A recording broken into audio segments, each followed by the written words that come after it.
Olá, pessoal. Então, hoje nós vamos dar prosseguimento ao nosso curso de neurociência e na aula de hoje nós vamos falar então sobre memória. Então, lembrando que na nossa primeira aula nós tivemos uma introdução sobre neurociência, sobre alguns pontos importantes que a gente vai utilizar ao longo do curso. E hoje, propriamente dito, nós vamos entrar de fato num assunto relacionado com a neurociência. Então, se eu perguntar para vocês o que é memória, vocês vão me relatar isso de formas muito diferentes, mas sempre relacionado com o processo de lembrar, de guardar informações na nossa cabeça, certo? E, de certa forma, é isso que a memória é. Então, a memória é esse processo pelo qual adquirimos, formamos, conservamos e evocamos informações. E é importante a gente lembrar, a gente comentar que o nosso acervo de memórias faz com que cada ser humano seja único. Então, é como se fosse o nosso acervo pessoal de dados. Quando a gente fala de memória, vocês podem observar, até se vocês forem estudar por livros, por artigos, que em muitos casos eles relacionam, então, a nossa memória com com a memória de um computador, tá? Então, se a gente pegar um computador, cada computador de cada pessoa tem o seu acervo de dados, certo? E é isso que faz com que esse computador seja característico dessa pessoa. E a mesma coisa acontece quando a gente fala sobre as nossas memórias. Então, pode ser que duas pessoas vivam desde o primeiro momento de vida até o último momento de vida no mesmo ambiente, com as mesmas pessoas, no mesmo trabalho, tem uma vida muito, muito, muito parecida. Ainda assim, o acervo de memórias, ou as memórias que cada uma dessas pessoas vai criar, vai conservar, é diferente. Tá? Então, isso faz, a memória é uma coisa única e que caracteriza muito uma pessoa em específico. A memória, ela pode ser individual, que então ela está relacionada com a personalidade da pessoa, ou coletiva, relacionada com costumes e cultura.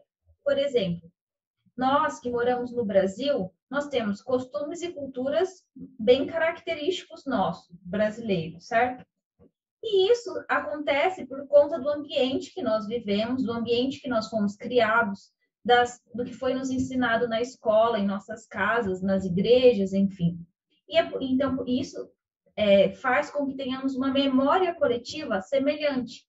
E é por isso que nos portamos e temos culturas semelhantes, certo? Então, aqui, só exemplificando, a memória ela pode ser coletiva, individual, e aí nós podemos dividir, então, essas memórias em diversos aspectos diferentes, tá? Que nós vamos falar ao longo do nosso curso. A memória, ela é codificada por neurônios, armazenada e codificada por redes neurais. Então, os nossos neurônios que vão captar essas informações, vão processar essas informações e elas vão ser armazenadas. Em algum momento, vários momentos da nossa vida, essas memórias elas são trazidas de volta à tona, certo? E tudo isso depende então dessa comunicação de neurônios e das redes neurais que compõem cada memória em específico. A memória, ela também é modulada por emoções, nível de consciência e estado de humor. Então, é claro que a pessoa que ela está alerta, que ela está acordada, que ela está com um bom humor, que ela está com poucas preocupações naquele dia, ela vai ter essa memória facilitada. Então, seja a aquisição, o armazenamento dessa memória. Por outro lado, situações de cansaço, de tristeza e de ansiedade dificultam esse armazenamento, essa nossa memória. Isso a gente consegue ver plenamente no nosso dia a dia, certo? Então, se vocês estão num dia bom, vocês conseguem estudar, vocês conseguem aprender, vocês conseguem entender aquele conteúdo muito mais fácil e memorizar todas aquelas informações. Por outro lado, se foi um dia cansativo, em que você não está bem, que você não está disposto, e você tem que estudar no final do dia, onde você já realizou inúmeras atividades, essa aquisição e armazenamento de memória vai ser muito prejudicada. Então, provavelmente, você nem vai se lembrar daquele assunto que você estudou nessa situação. E a memória humana, ela é parecida com os demais mamíferos, no que se refere aos mecanismos neurais. Então, as vias neurais, as áreas encefálicas responsáveis pela aquisição de memória em seres humanos e nos mamíferos, ela é semelhante. Mas essas memórias, elas se distinguem em questão de conteúdo, certo? Exatamente por conta desse cunho emocional que eu comentei com vocês. Então, a gente sempre carrega nossas emoções com essas emoções, as nossas memórias com essas emoções. E isso não acontece nos demais mamíferos, certo? Então, por isso que esse conteúdo é bastante variável quando comparado. Mas a gente usa muito modelos animais para estudar memória. Por quê? Porque eles têm essas vias que são bastante semelhantes, então isso possibilita essa utilização dos animais. A gente tem que comentar também que a nossa memória ela não é sempre fidedigna ao acontecimento, certo? Então, muitas vezes, no processo de aquisição e de armazenamento e formação de memória, coisas triviais vão ser descartadas, enquanto que fatos irreais podem ser incorporados a essa memória. Então, por exemplo, a gente tem que pensar assim: nós vamos armazenar a nossa memória, então é como se ela fosse aquela situação, essa memória, ela vai ser armazenada numa caixinha bem lá dentro do nosso cérebro, certo? Então, vamos pensar no acontecimento da sua infância. A primeira vez que você foi na praia. Então, você foi na praia, claro que foi uma situação importante, legal, de felicidade, e você armazenou essas memórias naquela caixinha bem lá no fundo, certo? E essa memória ficou lá. Você não vai, depois de 10 anos ou de 15 anos, conseguir lembrar de todos os fatos que aconteceram naquela sua primeira viagem para a praia, certo? Então, algumas coisas bem triviais, algumas coisas mais simples também, vão ter ficado perdidas no tempo. Mas você vai lembrar, certo? Mas você pode estar numa situação em que você está conversando com a sua mãe sobre a ida à praia, aquela sua primeira vez na praia. E para sua mãe, a memória que ela tem daquele dia vai ser diferente da sua, certo? E vocês estão conversando depois de 15 anos. Então, nesse momento que vocês estão conversando, essa informação ela vai sair dessa caixinha e ela vai vir para a área mais cortical, mais frontal do seu cérebro, para que você relembre e que você fale, discorra sobre o evento. Mas, como eu disse para vocês, cada pessoa armazena as memórias de forma diferente. E a sua mãe vai ter uma lembrança diferente da sua.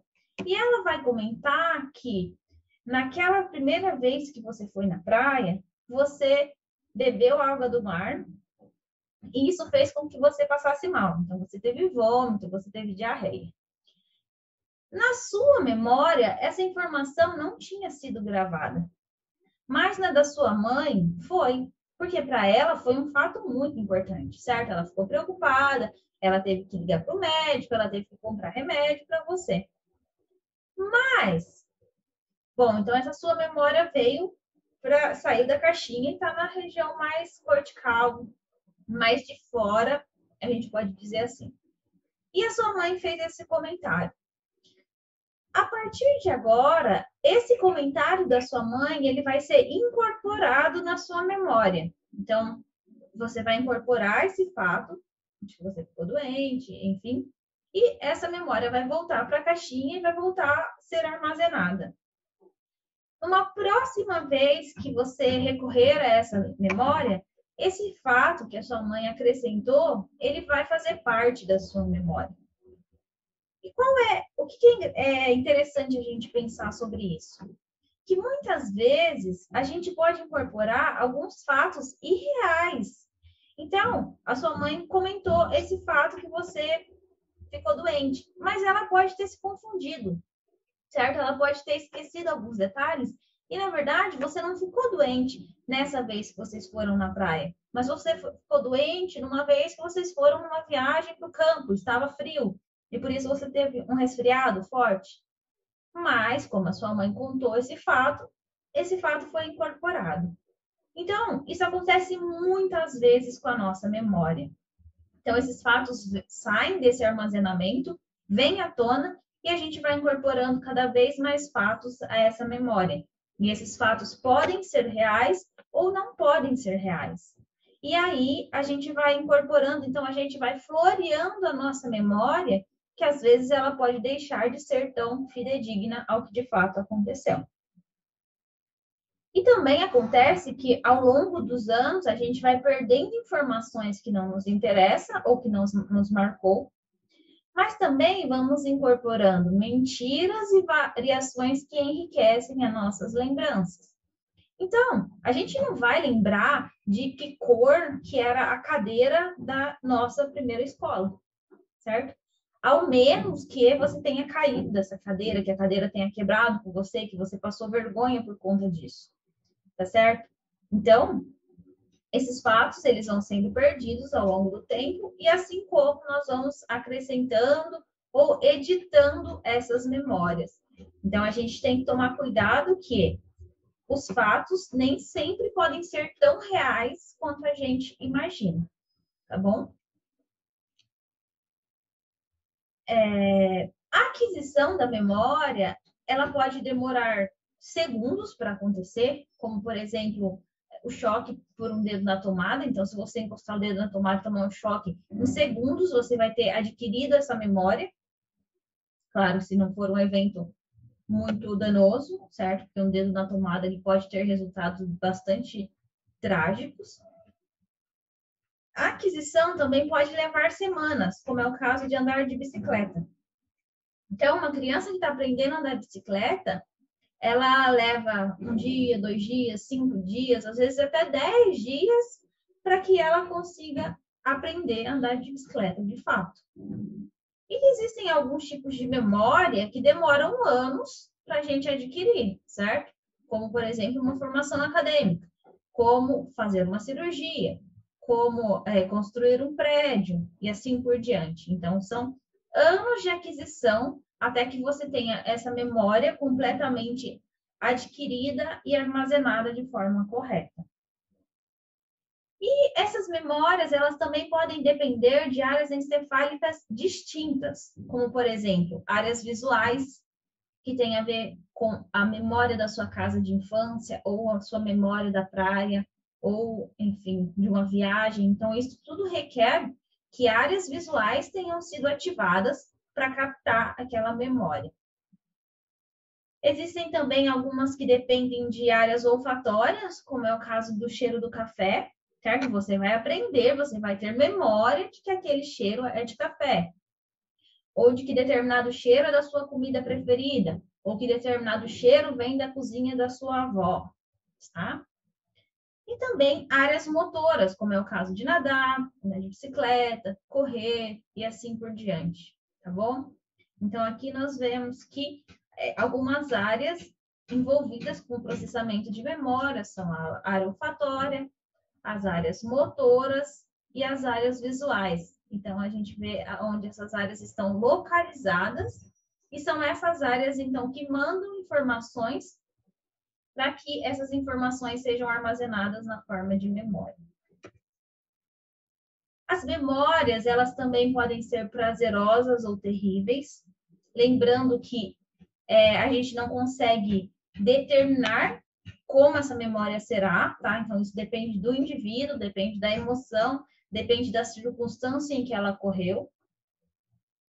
A memória, ela também pode ser resultado de associação entre memórias pré-existentes, ou ela não requerer nenhum conhecimento prévio. Então, você pode armazenar uma memória na primeira vez que você aprender a fazer aquilo, certo? Na primeira vez que alguém te ensinar, você já pode armazenar essa memória, independente de você já ter conhecimento daquilo ou não.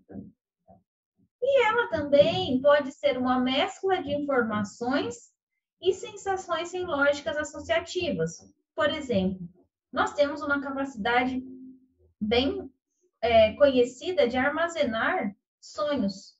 Então, os sonhos, eles ficam na nossa memória, mesmo depois da gente ter acordado, por alguns dias, semanas, às vezes anos, mesmo aquilo não sendo uma coisa real, não fazendo nenhum sentido, certo? Então, a gente divide a memória em alguns tipos e a gente vai entender um pouquinho qual é a diferença entre esses tipos de memória, para que elas servem, como é que a gente utiliza ela no nosso dia a dia. Então, nós temos a memória sensorial, a memória de curto prazo, que ainda é dividida em imediata ou de trabalho, e a memória de longo prazo, que é dividida em memória declarativa, que se divide em semântica e episódica, e a memória não declarativa. Tá? Então, nós vamos entender um pouquinho sobre cada uma desses tipos de memória. Tá? Então, a memória de longo prazo, a memória declarativa, ela é uma memória do tipo consciente, está relacionada com fatos e eventos. A memória episódica tem a ver com eventos e experiências, como, por exemplo, seu aniversário de 15 anos ou sua viagem para a Disney.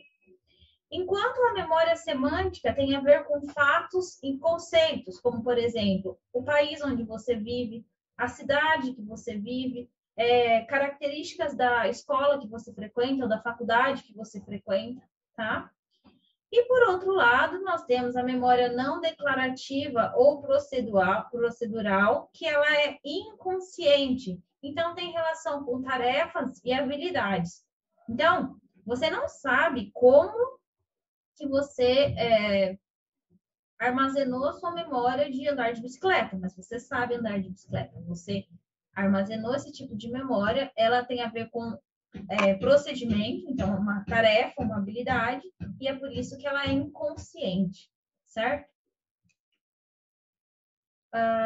E aí que, novamente, o tempo de armazenamento de cada um dos tipos de memória, então nós temos a memória sensorial, que se armazena por aproximadamente 3 segundos, então é alguma coisa que você sente e já esquece, já essa memória deixa de existir.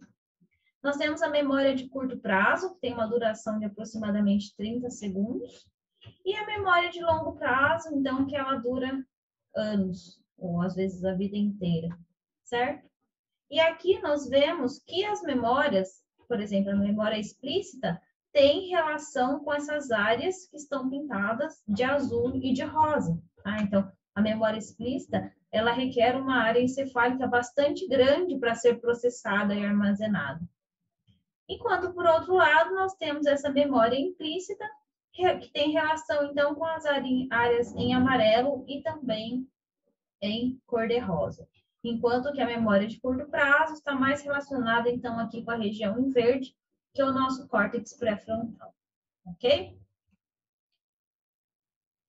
Então, agora vamos falar, então, sobre um pouco de cada uma dessas memórias, tá? Então, a primeira tipo é a memória de trabalho. Essa memória, ela é crucial no momento da aquisição e evocação de qualquer tipo de memória. Então, ela mantém a informação disponível enquanto ela está sendo percebida ou processada. Então, o que é a memória de trabalho? A memória de trabalho é aquilo que permite a gente começar e terminar uma tarefa, como, por exemplo, escrever, certo? Você tem que escrever uma dissertação, uma resposta na sua prova. Então, você vai pegar o lápis e vai escrever. Você não precisa ficar pensando como é que você escreve. Então, você vai escrever. Então, você tem que pensar na resposta, certo? Mas você não tem que pensar como escreve. Você simplesmente pega o lápis e vai. E essa memória que permite que você comece a sua dissertação e acabe.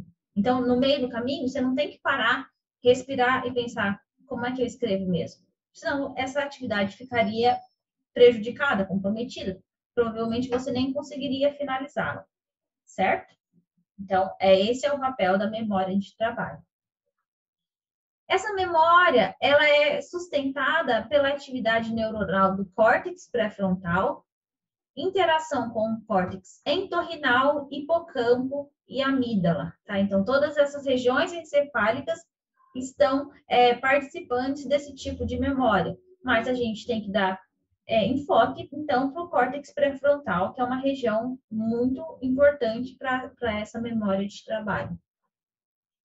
Essa memória, ela não deixa traço, então, ela depende da atividade neuronal naquele momento. Então, depois que você termina a sua tarefa, então, esse tipo de memória desaparece, você não precisa mais pensar nela e você parte para uma outra atividade que requer uma outra memória de trabalho. Então, é como se ela fosse instantânea, tá? Então, ela perdura por aquele tempo que você precisa executar aquela tarefa. Pacientes com esquizofrenia, eles têm prejuízo na memória de trabalho. E por quê? Isso é fácil da gente entender porque a gente sabe que o córtex pré-frontal é uma região que está com funcionamento alterado na esquizofrenia. Então, a gente tem déficit de dopamina nessa região nos pacientes com esquizofrenia, tá? Então, isso ajuda a gente a entender por que eles têm esse tipo de prejuízo. E isso faz com que esses pacientes tenham uma distorção da percepção e alucinações. Então, esse processo de memória de trabalho comprometida por conta dessa disfunção do córtex pré-frontal tem relação com esse tipo de sintomas que a gente observa na esquizofrenia. Então, aqui a gente observa o que eu falei para vocês, que o córtex pré-frontal é uma região de extrema importância para a memória de trabalho. Ela é caracterizada por armazenamento temporário, ela manipula as informações através de informações visuais, auditivas. Então, se, por exemplo, você está executando a sua tarefa e alguém vem e fala com você, você desconcentra e você, às vezes, não consegue terminar. Por quê? Porque essa memória de trabalho, ela sofre influência externa de estímulos visuais e auditivos. A memória de trabalho, ela depende, então, do foco e da atenção, tá? Então, você tem que estar focado para realizar esse tipo de tarefa. Então, essa memória requer essas características. A memória de trabalho tem uma relação direta com performance escolar e também QI, que são os índices de inteligência, coeficientes de inteligência, tá? Então, ela participa diretamente do seu desempenho acadêmico, exatamente porque ela requer foco e atenção, tá? E a memória de trabalho, ela pode ser fortalecida através de exercícios. Então, você consegue se controlar ou praticar uma tarefa para que você se torne melhor nela. E a memória de trabalho é esse tipo de tarefa, certo?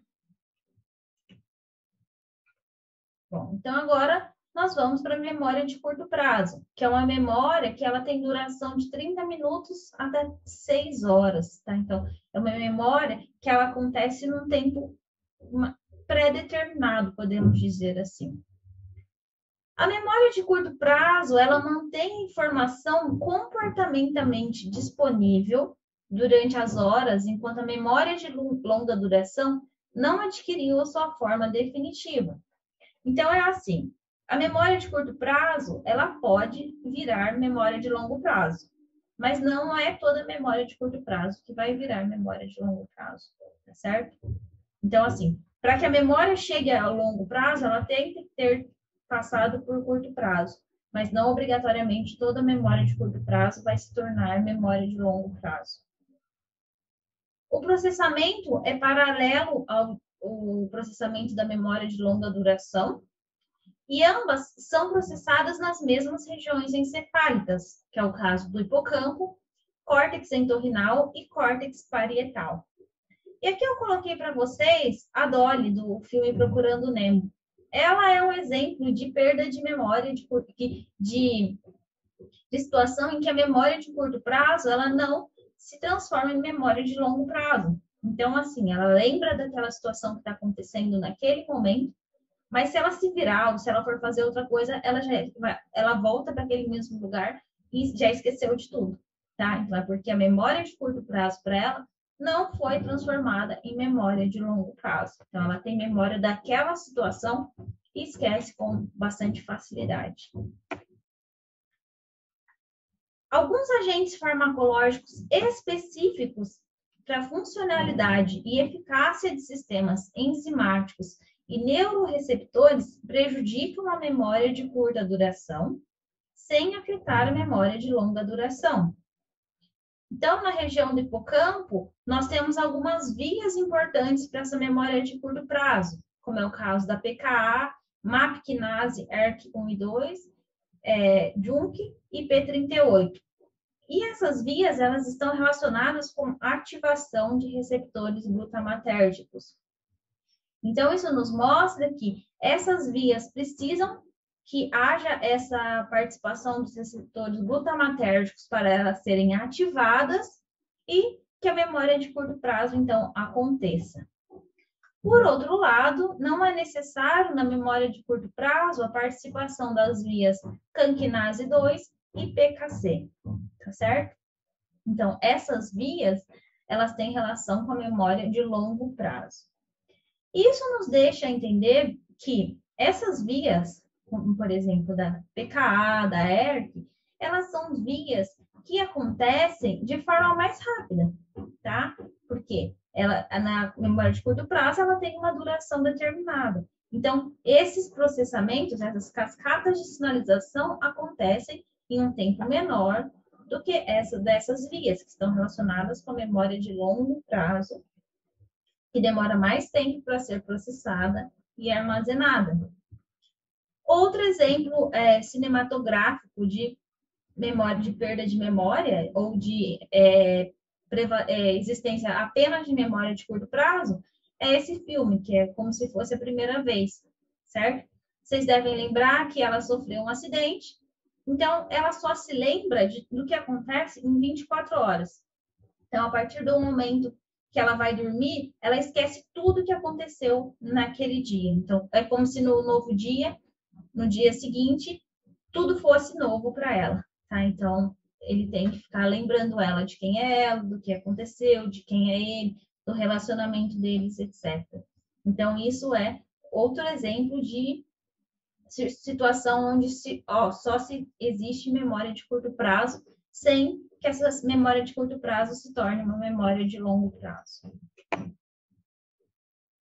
Então, como eu já adiantei para vocês, a memória de longo prazo, ela requer cascata de eventos moleculares que dura várias horas e está suscetível a diversas influências, tá bom? Então, aqui nós conseguimos ver um pouco do circuito que está relacionado, então, com esse armazenamento da memória de longo prazo, que tem relação com os corpos mamilares, o trato mamilotalâmico, que passa informação para a região do tálamo, para o giro do cíngulo, para o giro hipocampal, para o córtex entorrinal, para que essa memória, então, seja armazenada de forma definitiva, tá, gente? Ela pode não ser tão definitiva assim, mas a gente entende que ela fica armazenada por um tempo maior, enfim, ela pode vir a ser definitiva. Então, como eu falei para vocês, esse processamento, ele tem a ver com o circuito.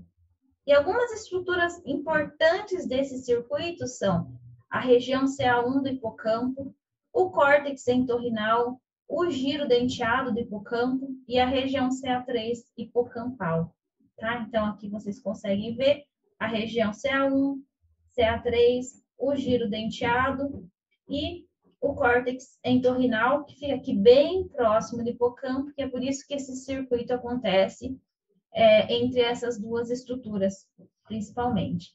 Então, Se vocês tiverem que guardar uma informação sobre memória, é hipocampo, tá? Sem hipocampo não existe memória. Então, ele é a principal região envolvida com memória, tá? Então, isso, espero que vocês não esqueçam disso nunca na vida de vocês. Então, sempre que a gente pensar em memória, tem que lembrar de hipocampo. É claro que o hipocampo não é importante só para isso, e sozinho ele também não consegue processar todas as informações de memória, mas ele é a principal estrutura quando a gente pensa em memória, principalmente a memória de longo prazo. Então, como eu falei para vocês, ele não é uma estrutura única, então não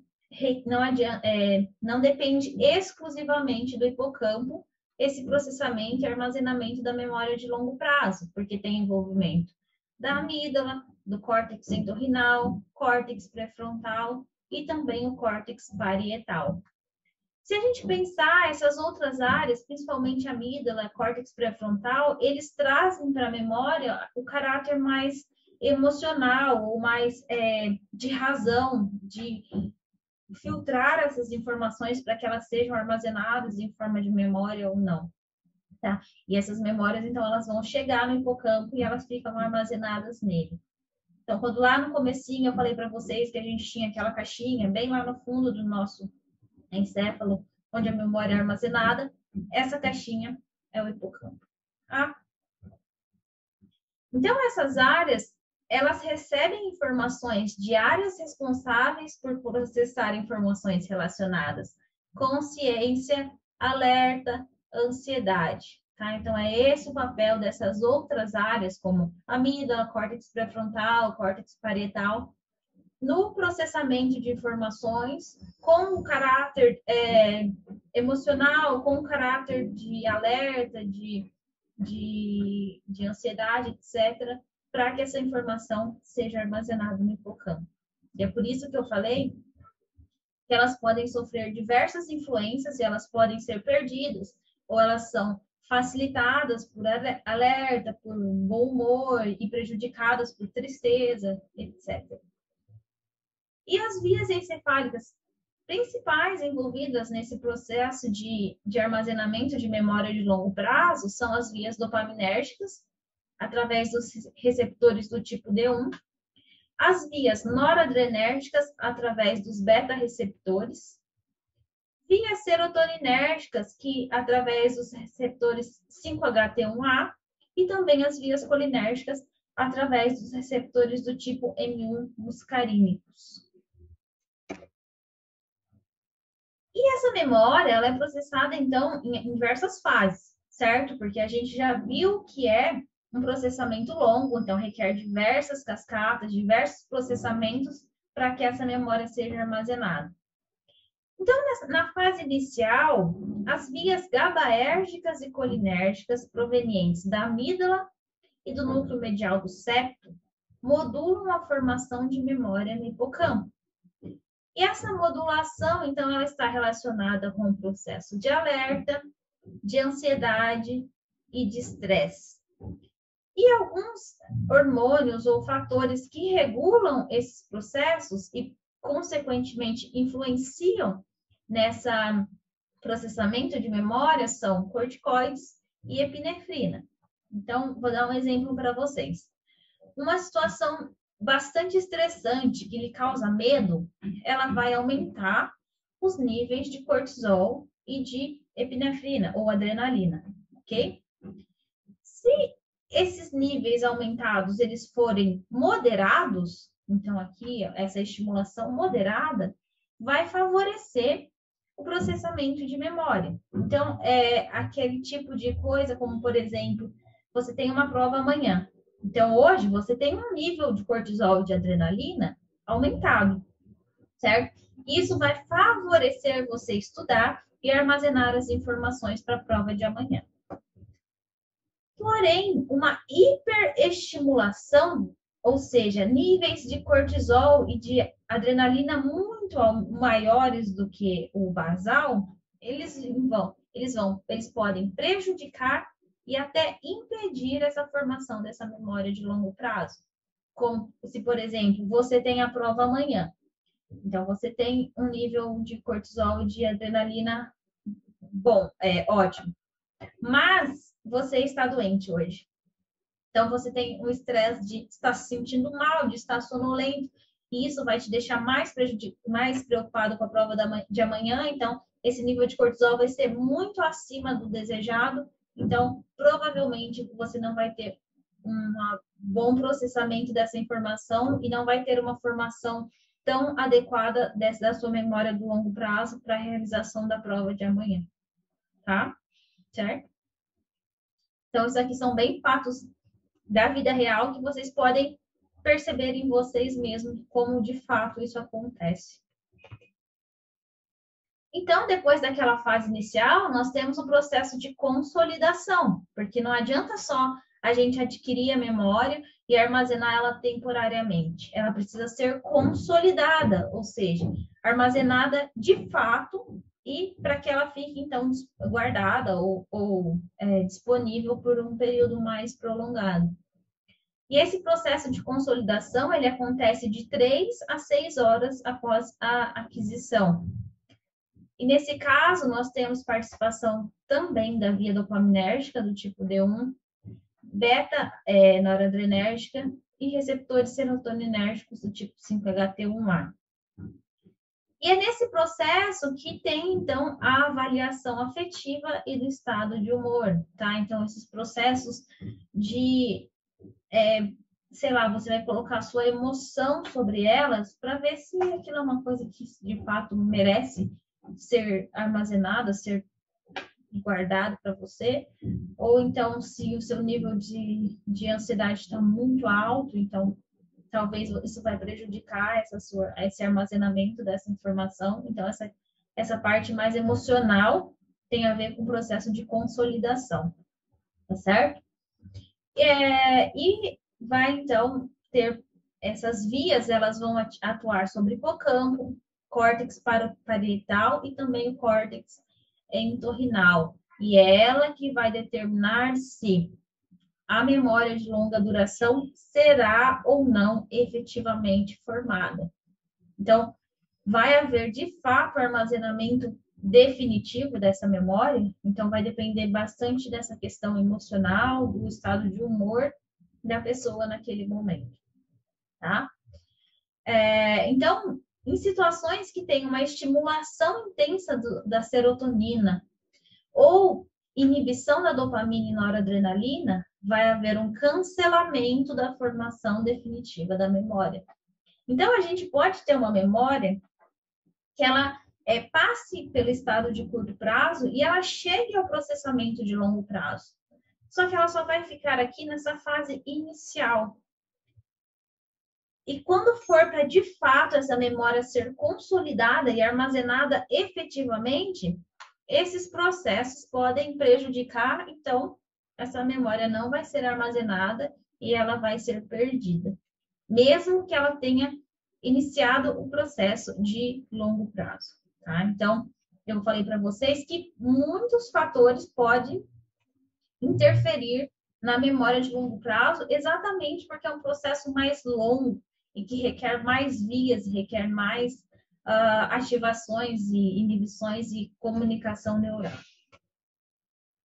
Então, aqui vocês podem ver que os fatores que estão relacionados com essa consolidação da memória de longo prazo. E a gente vê, então, que nós temos aqui transmissores glutamatérgicos através do receptor NMDA e uma infinita cascata de sinalização que acontece, tá, nos nossos neurônios, que, então, esses fatores aqui, eles têm que entrar dentro do núcleo da célula, ativar genes para que ocorra a transcrição de fatores, de proteínas, de genes, e é após essa transcrição que a gente tem essa consolidação.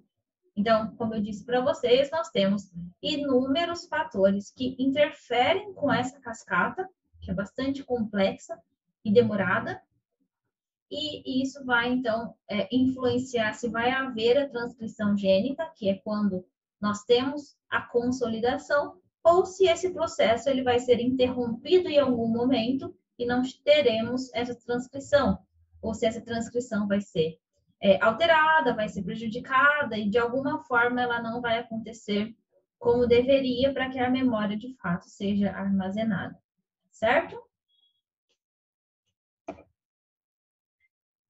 Bom, e agora nós vamos falar então outros tipos de memória de longo prazo que eu comentei com vocês, que ela é dividida em explícita ou em implícita, tá bom?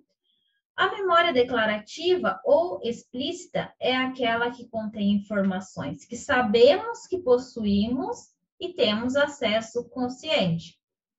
Ela retrata o nosso conhecimento da nossa história pessoal e do mundo que nos rodeia. Então, a memória declarativa, ela ajuda vocês a responderem, por exemplo, quando você nasceu, em que lugar você nasceu, como é a sua cidade, como é a sua casa, tá? E elas ainda podem ser divididas em episódicas, que trazem informações sobre a nossa própria vida e eventos relacionados a ela, como, por exemplo, qual foi o dia da sua formatura, tá? Como era o seu vestido de formatura, ou informações semânticas, que é sobre o ambiente que nos rodeia. Então, se você mora numa rua arborizada ou se você mora numa rua que tem muitos prédios, certo? Então, é esse tipo de informação. Então, a gente tem acesso consciente sobre eles, a gente armazena essas informações e se alguém perguntar, são coisas prontamente respondidas. A memória declarativa, ela tem participação importante, principalmente de regiões corticais, como córtex pré-frontal, córtex entorrinal, córtex parietal e hipocampo, tá? Então, a gente pode dividir, como eu disse, em semântica, que principalmente tem relação com as áreas de associação corticais, e episódicas. Então, a memória declarativa pode ser semântica ou episódica. E a memória episódica, então, ela é processada principalmente pelo lobo temporal medial e pelo neocórtex. E nós temos, então, do outro lado, a memória não declarativa ou implícita, que são informações que nós não temos acesso consciente. Tá? Então, são procedimentos automáticos, como dirigir o carro, abrir uma porta, andar, etc. Certo? Então, são coisas que a gente faz, mas você nunca fica pensando como você faz, você simplesmente faz. É algo automático, tá? E também, nessa categoria de memória, nós temos informações que são adquiridas processo de habituação e condicionamento. Tá? Então, essas informações, elas servem principalmente para animais, tá? Animais que são bastante condicionados. Nós também somos, mas quando a gente fala de condicionamento, a gente lembra principalmente de animais, tá? Então, um condicionamento animal, por exemplo, é o animal, o seu cachorro, por exemplo, vir até você toda vez que ele escuta a ração sendo colocada no pote, tá? Então, isso é um condicionamento. Então, ele não precisa buscar informações como ele chega até você, mas ele sabe que se você fizer o barulho de ração, ele vai ter comida naquele momento. As memórias implícitas, elas têm relação, as principais regiões encefálicas envolvidas são principalmente os circuitos subcorticais, como é o caso do núcleo caudado, e também circuitos cerebelares. Então, aqui nós temos a memória não declarativa, que ela é de procedimento, então que tem a relação com a região do estriado, tá? E ela é caracterizada por habilidades e hábitos, como tocar o instrumento. Você não precisa pensar como você toca o violão, você toca, certo? E também a questão do condicionamento, que ele pode ter relação com a musculatura esquelética, que é quando nós temos a participação do cerebelo, e respostas emocionais que requerem, então, principalmente a ativação de amígdala, tá? Então, a resposta de medo é um condicionamento, então, uma memória implícita, ou não declarativa. O animal salivar, se ele houve barulho que relaciona com alimentação, então requer ativação do cerebelo e é uma resposta de condicionamento também.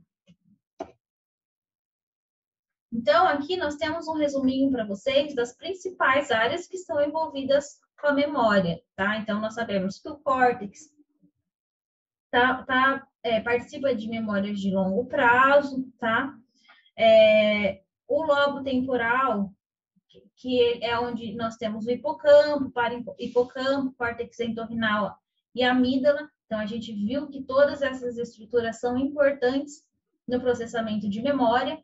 A amígdala, que tem o componente emocional importante. O cerebelo, que tem a ver com aprendizado motor, tá? Então, a questão de você andar de bicicleta requer a participação do cerebelo. E, como eu falei para vocês, a principal área, quando a gente fala de memória, é o hipocampo, que está envolvida na memória de curto prazo, na memória de longo prazo, no processo de consolidação, tá? E essa ligação do hipocampo com o córtex entorrinal, então, tem a ver com esse processamento de memória espacial e de eventos que a gente armazena na nossa memória a todo o tempo, tá bom? Então, aqui nós temos novamente a associação, o córtex pré-frontal, que é importante para a memória de trabalho, a amígdala, que é importante para a memória emocional, a região do estriado do núcleo putâmen, memória de procedimentos, cerebelo também, memória de procedimento, e o hipocampo, que tem a ver com a memória de longo termo, memória de longa duração semântica e também episódica, tá? Então, mas a gente tem que pensar que essas áreas, elas se comunicam. Então, assim, não é um processamento localizado e específico, é a comunicação delas que fazem com que as memórias sejam adquiridas, processadas e armazenadas de forma adequada. E a gente tem que lembrar que o outro lado da memória é o esquecimento, tá certo? E algumas informações não são armazenadas no nosso sistema nervoso central. E isso é importante de acontecer, certo? É claro que tem um limite de quando esse esquecimento é normal ou ele se torna patológico, mas os fatos que levam umas informações a não serem armazenadas são a importância que elas têm na nossa vida, a atenção que nós damos para ela, excesso de informação, algumas patologias que influenciam diretamente nesse armazenamento e também a emoção, tá? Então, aqui essa representação mostra bem para gente que cada uma das informações, então, ela segue o caminho do esquecimento ou elas são, de fato, armazenadas na nossa memória. E é importante, então, que a gente tenha esse processo de esquecimento, porque se não houvesse esquecimento, a gente sobrecarregaria o nosso espaço. Então, é como se fosse um pendrive. A gente tem um espaço determinado para armazenamento de memórias. Se você passar daquele espaço, você vai sobrecarregá-lo, tá? Então, é importante. O esquecimento, ele é um processo fisiológico importante. Manter detalhes excessivos pode ser prejudicial para o indivíduo. Então, a gente acha que, se uma pessoa ela tem uma memória fantástica, isso é benéfico para ele? Nem sempre, tá? Então, pode acontecer de detalhes excessivos prejudicarem o indivíduo, seja em questão emocional, seja em questão de armazenar outras informações, enfim, em algum momento ele vai ficar sobrecarregado e isso vai prejudicar informações novas a serem adicionadas, a serem incorporadas na memória do indivíduo. Então, um dos processos de esquecimento, ou enfim, de eliminação de memórias é a extinção. A extinção, ela é o resultado de evocação repetida de uma memória na ausência de um reforço. Então, a extinção, ela também é utilizada muito quando a gente fala de animais, tá? Então, eu vou mostrar para vocês já já. Na extinção, existe o desaparecimento comportamental, mas não o esquecimento. Então, é como se uma nova memória substituísse a original. Então, vou dar um exemplo para vocês. Vamos um exemplo de uma criança. Uma criança que gostava de um determinado brinquedo, certo? Então, essa criança sempre gostava de brincar com o seu carrinho.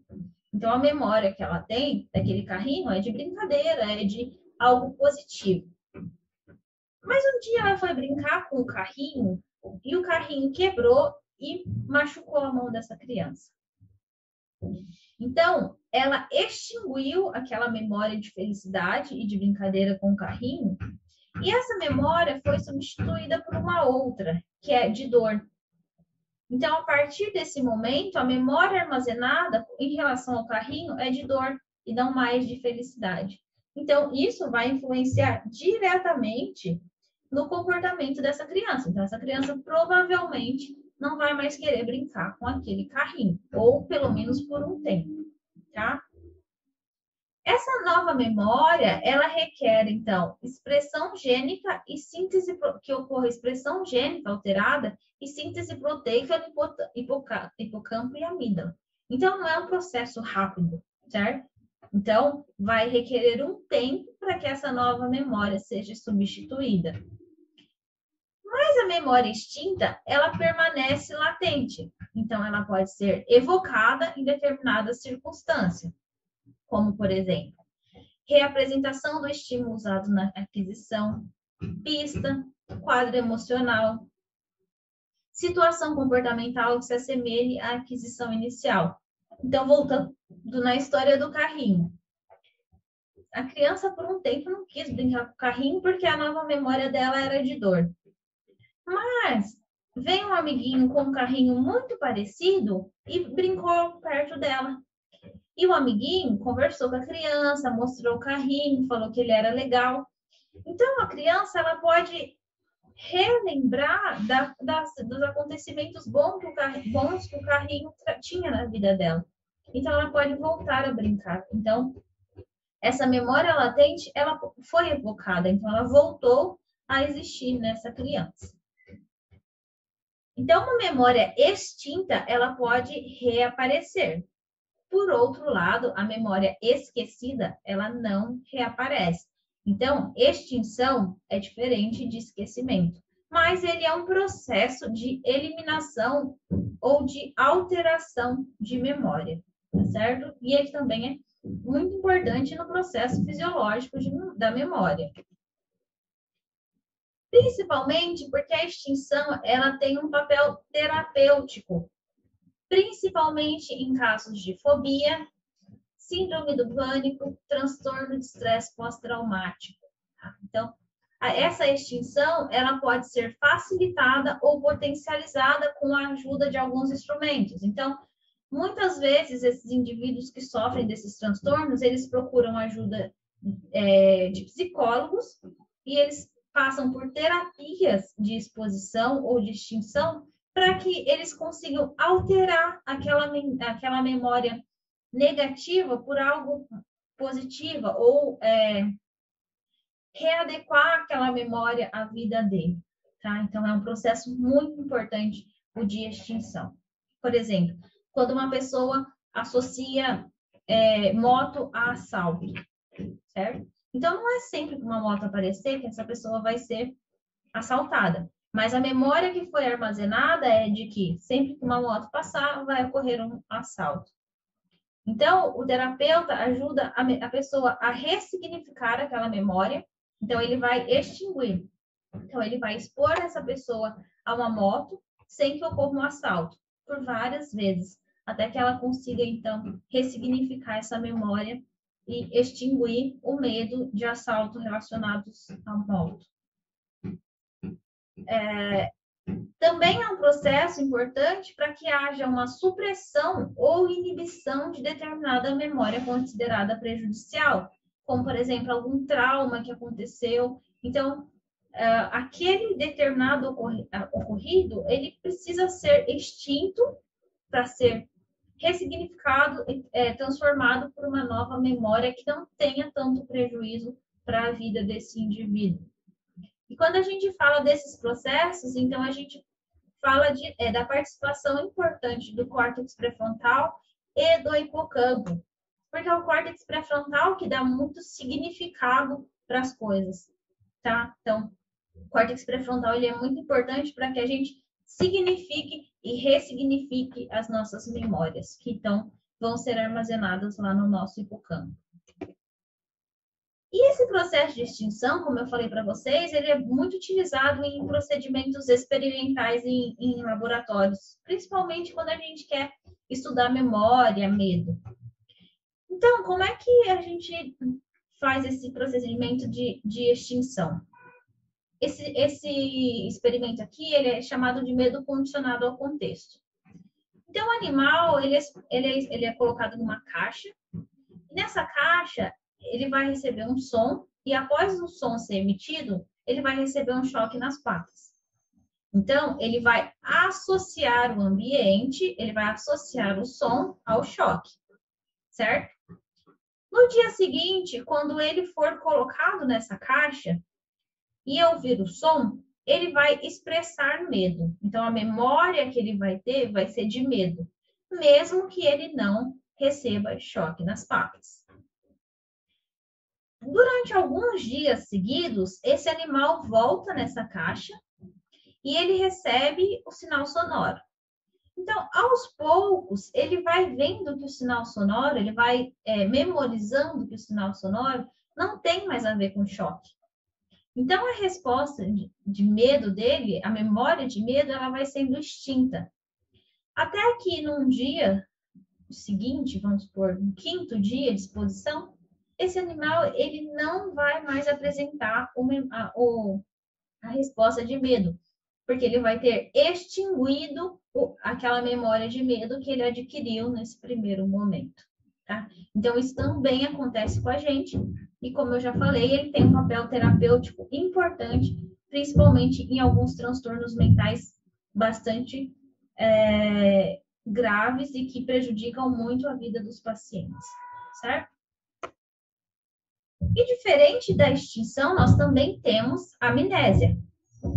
A amnésia é a falha ou a perda da memória, principalmente declarativa. Porém, em casos mais graves, também pode haver a perda de memória não declarativa. Mas, no geral, a amnésia é caracterizada pela perda da memória declarativa. Essa amnésia, ela pode ser anterógrada, que, no caso, a impossibilidade de armazenar novas informações de forma duradoura. Então, esse indivíduo, ele não se lembra do ocorrido por mais de breves instantes, que é o caso da Dori, que a gente comentou lá no comecinho. E nós temos também a amnésia retrógrada, que impede que lembranças de fatos e eventos que aconteceram antes do início da patologia ou daquela situação sejam lembrados, certo? Então, aqui, essa imagem ajuda bem a gente a entender. A amnésia retrógrada, você não consegue lembrar de coisas antigas, mas você pode formar novas memórias. Por outro lado, a amnésia anterógrada, você pode relembrar coisas antigas, memórias passadas, mas você não forma novas memórias, certo? E a amnésia, ela pode ser resultado, então, de doenças ou traumas. Traumas, que eu digo físicos mesmo, batidas, lesões, esse tipo de acontecimento. Então, a depressão, ela é o caso mais comum de amnésia, porém, ela é menos grave. Por quê? Nesse caso, em geral, não há dano neuronal. Então, a amnésia acontece enquanto o paciente está naquele quadro mais grave de depressão. Sendo que depois do tratamento, ele se recupera e ele tem acesso à memória, ele volta a ter um processamento de memória adequado. Por outro lado, no caso das demências, essa amnésia ela geralmente é mais duradoura e progressiva, tá? Então, é o caso da doença de Alzheimer. No caso da doença de Alzheimer, nós sabemos que um dos principais sintomas é a perda de memória, e essa perda de memória ela é progressiva. E nessa doença, nós temos, então, lesão no córtex entorrinal e hipocampo. Então, nós temos perda neuronal. Então, isso dificulta com que o paciente consiga voltar a ter memória, ou melhorar a sua memória, ou recuperar a memória perdida, tá? E nós temos, então, nesse caso, perda das memórias declarativas. Na doença de Parkinson, em situações de doença avançada, também há amnésia. Em outras situações, como, por exemplo, dependência crônica de álcool e cocaína, AVC e traumatismo craniano, em algumas doenças metabólicas, como essa síndrome de Creutzfeldt-Jakob e doença de Pick. A amnésia, ela também pode ser causada episodicamente, certo? Como, por exemplo, excesso de álcool. Então, nesse caso, o indivíduo tem uma perda de memória, então ele não se lembra do que aconteceu no momento em que ele estava consumindo álcool em excesso, então ele vai ter uma perda de memória bem pontual, mas isso volta depois que ele se recuperar, certo? Mas no caso de uso crônico de álcool, essa perda de memória, essa amnésia, ela não, pode não ser temporária, então ela pode acontecer de forma duradoura e crônica na vida do indivíduo. E eu falei para vocês lá no comecinho que a memória é o que forma, é o que nos forma, é o que nos identifica. Então, essa amnésia, principalmente nessas doenças, nessas demências, elas levam consigo, basicamente, a essência dos indivíduos, certo? Porque a memória é aquilo que nos identifica, é aquilo que nos diferencia, é a nossa marca registrada. Então, o indivíduo que ele tem perda de memória, que ele tem essas amnésias crônicas, progressivas e permanentes, ele perde muito da sua essência. Então, eu particularmente considero a doença de Alzheimer uma das doenças mais terríveis que existe.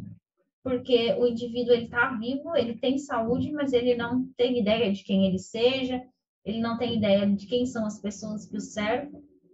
E a gente sabe que ainda hoje, mesmo com todo o avanço da ciência, mesmo com tudo que a gente já sabe sobre essa doença, a gente ainda não consegue recuperar esses pacientes. Então, esses pacientes não conseguem recuperar sua memória, esses pacientes não conseguem recuperar qualidade de vida. Então, é uma doença bastante triste, que requer bastante estudo e empenho para que essas pessoas, então, não percam, ou para que essas percas sejam minimizadas, certo? Bom, pessoal, por hoje é só. Agradeço novamente vocês pela participação e nos vemos, então, na nossa próxima aula, certo? Um abraço e até lá.